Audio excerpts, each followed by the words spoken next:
Are there aspects to your day that you feel as if you're just, checking the box? Do you ever strive to reach out of your comfort zone, become uncomfortable, and level up? Privileged to be your host, this is Jason Wabick. Now, let's uncheck the box.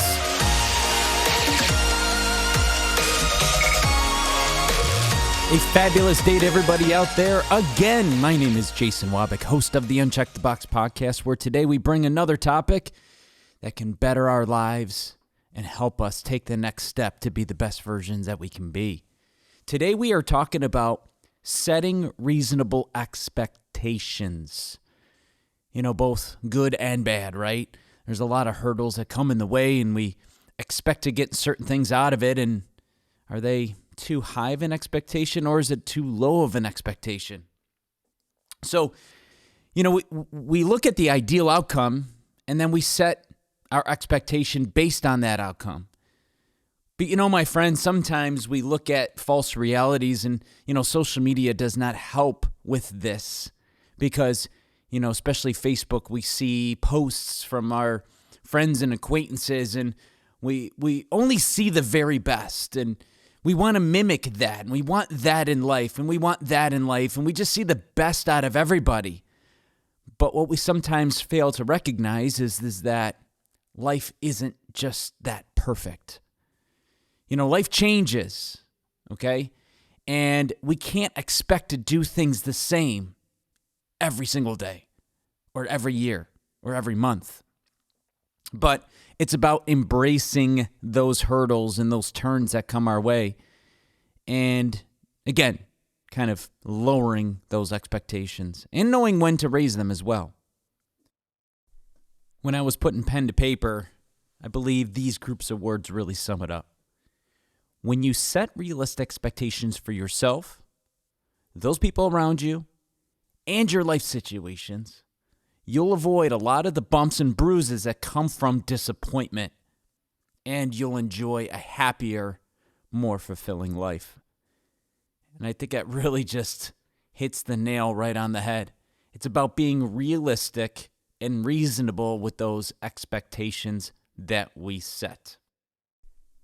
So I wanted to give everybody 5 action points in the process of setting reasonable and very realistic expectations. And number 1, we talked about it a couple weeks ago, is have a definition of our core purpose, okay? What drives our energy every day to do this activity that we expect to get a result from? What is our motivation? Root word of motivation is motive. What's our motive? Okay, what drives us? What speaks to us? Our result is our destination, but it's not our journey, right? So underneath that layer, again, what's pushing us? Then we have to quiet some fear. Inevitably, we're gonna be faced with this thing called fear because it's gonna take some time and activity of doing things that we don't like to do, or maybe it's something we don't know how to do, and there's a learning curve involved. But I know there's this acronym that's out there, FEAR, F-E-A-R, false expectation appearing real. But I think Tony Robbins sums it up the best when he says that fear and excitement are very close to each other. The only difference between them is the expected outcome, okay? And I tend to agree, with a negative expectation, the task is a thing that we dread, and there's possibly terror involved. But with a positive expectation, the task is a golden opportunity. But yet our body reacts the same way in each of those cases. Our heart rate gets elevated, adrenaline starts pumping. It's just a matter of which way we perceive the experience that will shape out the outcome. So just understand that. If you're experiencing fear, my friends, excitement is very close by. It's just about channeling that energy, okay? And spinning our mindset from dread and terror to excitement and opportunity. Number 3, explore your not enough story. What does that mean? I got this from a therapist named Jen Feldman in the state of North Carolina. And the not enough story, in finger quotes, is this, okay? A realistic expectation in this case means that we're giving ourselves enough credit for being able to achieve the desired outcome. But an unrealistic expectation of this stems from the core belief that we're not good enough, that we can't achieve that. So I have a rhetorical question for all of you to ask yourself. Are you the victim or the victor? Because either way, you're right. Okay? Either way, you're right. It's all on how you perceive the situation. If you think you're good enough or you don't think you're good enough, you're correct.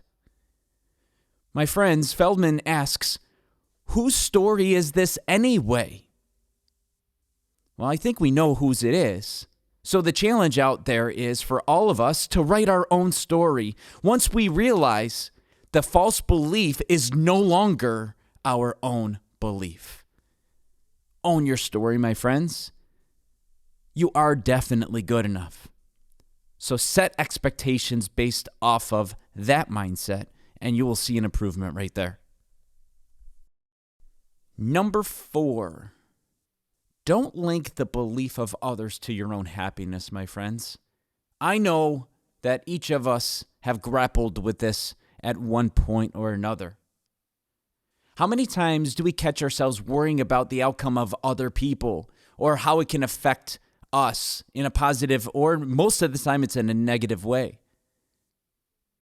So here's an example of what I'm talking about. Here's a reasonable expectation. I'll stay an extra half hour at work today, just so this way I can get caught back up. And when I go home, it's my personal time, and I'm there for my family. Whereas an unreasonable expectation would be, everyone should be willing to do this. Everyone should put in the same amount of effort as I do, and we would all be better. Remember, my friends, what you consider realistic is not the same for everybody. Instead, focus on ways that you can make a balanced and positive situation the best for all. Respect your boundaries, and then look for ways that you can make yourself comfortable and happy in that situation. You'll be more at peace with yourself, and you'll find you'll be more productive because you're going to focus on what you can control, and it'll ultimately make us better. And number 5, is the desired outcome in line with your core purpose? We talked about core purpose in number 1, making sure we have it defined. So now what we want to do is take a look at the outcome. And is it in line with our core purpose? So here's an example. Let's say you're in sales and you're selling a product, okay? A reasonable expectation would go like this. I'm about to make some phone calls right now to clients of mine or potential clients, and you know what I'm going to focus on? I'm going to focus on either building or maintaining that relationship. I'm going to find ways that maybe I can help them, and then we'll see where it goes from there. The other side of that, possibly unrealistic expectation would be, my only reason for calling these people right now is because I recognize it's a sales opportunity and I can make some money. Okay? That is the desired outcome, everybody, but it shouldn't be the journey. Focus on your core purpose, on why you're doing that activity rather than the result that you desire. Make a list of all the things that you can gain from that experience. My friends, it's that simple. Let's relieve some of that pressure on that desired outcome. Let's set reasonable expectations, manageable expectations for ourselves. As always, I appreciate you joining in. I hope some of this has helped, even if you gain a couple things, quieting that fear, exploring that not good enough story. Are we, the victim or the victor, right? Are we in the right frame of mind? Do we have the right level of confidence to achieve that goal? Do we allow the belief of others to seep in too much? And are we making sure we're staying in our own lane, right? Focusing on what we can control. And then lastly, not focusing too much on the desired outcome as it is the journey and the process to achieve that, because we know it's not going to be perfect, right? We know there's going to be bumps in the road. We're going to have good days. We're going to have bad days. We're going to achieve goals. We're not going to achieve goals. We're going to fail. But ultimately, we're going to keep ourselves in check. I appreciate you guys as always. If you feel led, leave a review in the bottom. Subscribe. You'll get notified when a new episode is posted. And I just hope each of you have a tremendous rest of your week. See you next time.